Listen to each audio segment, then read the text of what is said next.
Welcome to the podcast summary of California Chrome.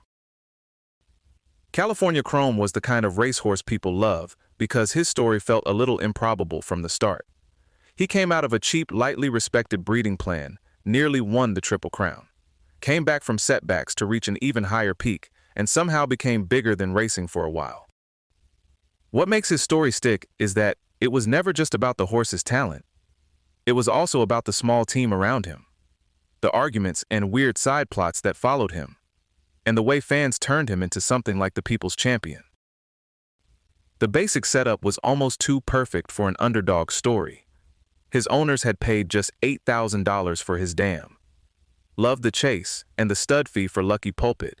His sire was reportedly only $2,000. Out of that came a horse who won 16 of 27 starts, earned $14,752,650, and was named American Horse of the Year twice. The ownership group even leaned into the joke. They called themselves DAP Racing, short for Dumbass Partners, after somebody mocked the decision to buy the mare in the first place. That became part of the whole appeal. In a sport usually associated with major money and polished power operations, California Chrome showed up with ordinary-looking people around him, and co-owner Steve Coburn said it plainly: the little guy can win. By the spring of 2014, he wasn't just a nice regional horse anymore. He won the Kentucky Derby and the Preakness, becoming the only California-bred horse to take both races. Even going into the Derby, people still had questions. They knocked his pedigree. They wondered whether a horse who'd mostly raced in California had really been tested, and they weren't blown away by the speed figure from his final prep. Then the Derby happened, and Victor Espinoza gave him a beautifully measured ride. He kept him behind the early pace, moved at the right moment on the far turn, and by the final yards he could actually ease him down. He still won by 1 3/4 lengths, which is one of those results that tells you the margin might have undersold the performance. That put California Chrome one race away from the Triple Crown, and the Belmont ended up feeling painful in more than one way. At the break, another horse stepped on his right front heel and took a chunk of tissue out of it. The injury wasn't recognized until afterward, and Chrome still finished fourth in a dead heat. So the aftermath turned into this mix of admiration, frustration, and controversy. Coburn blasted the format and said horses skipping the Derby and Preakness, then entering fresh for the Belmont, were taking what he called the coward's way out. Trainer Art Sherman treated that as an emotional reaction in the moment, and Coburn later apologized. But the argument stuck because it touched a real fault line in how people think about the Triple Crown series. And then, because horse racing can produce very specific national debates, there was also the nasal strip story. California Chrome wore one. New York didn't allow it at the time.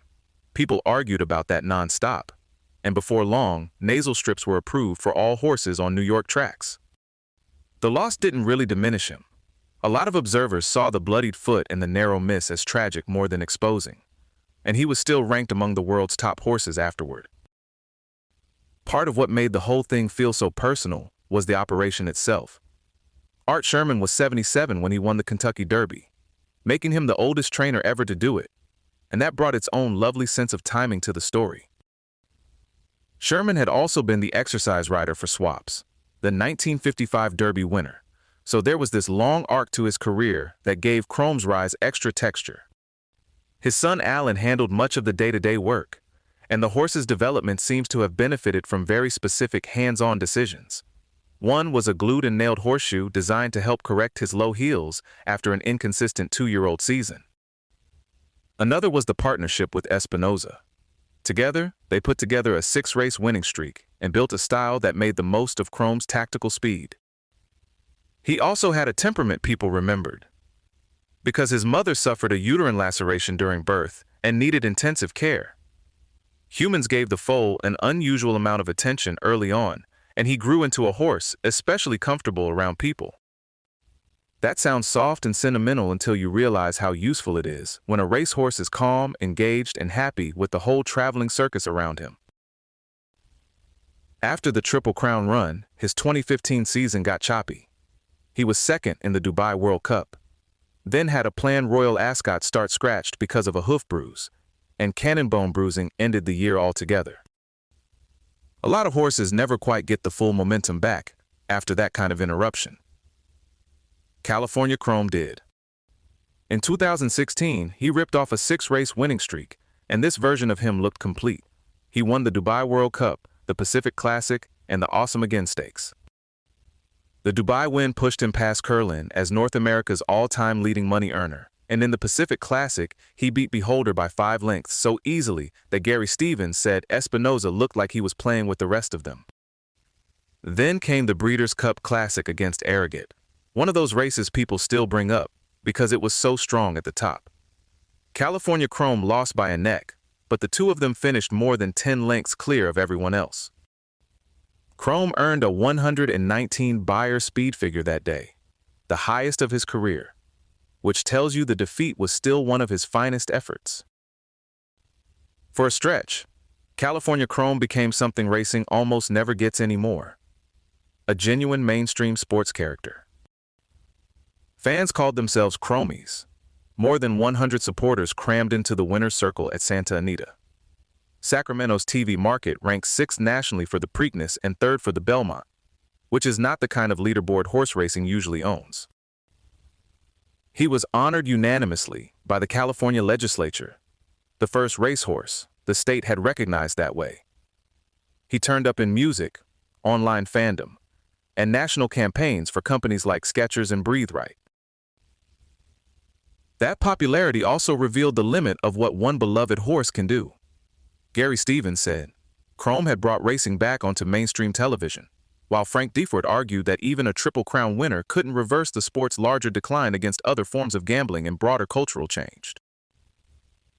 Both things can be true. One horse can absolutely light people up and still not fix the whole industry.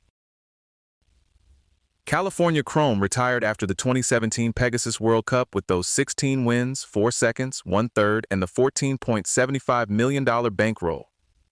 He went to stud at an initial fee of $40,000 and also shuttled to Chile for Southern Hemisphere breeding. His breeding career has produced real runners too, including graded or Group 1 winners, like Scylla California Angel, California Frolic, and Cabercon, who won the 2024 Group 1 Al Maktoum Challenge in Dubai. In 2025, Wide Latour became his first graded winner in Japan, which is a nice reminder that his story kept traveling long after his racing career ended. And in a deeper way, he stayed true to the original lesson. His own parents didn't look glamorous as racehorses, yet his pedigree still carried serious blood through lines, including Seattle Slew, AP Indy, Mr. Prospector, Northern Dancer, and multiple classic winners. So his success pushed back against the easy, simplistic version of breeding logic. Cheap doesn't always mean empty, and fashionable doesn't always mean destiny. California Chrome's story worked because it gave horse racing a rare combination: elite performance and a team people could actually imagine knowing. He was great, he was accessible, and even his near misses somehow added to the legend. For a horse who started as a punchline purchase, that's a pretty serious last word. This episode was generated by Podkey. Create your own at podkey.fm.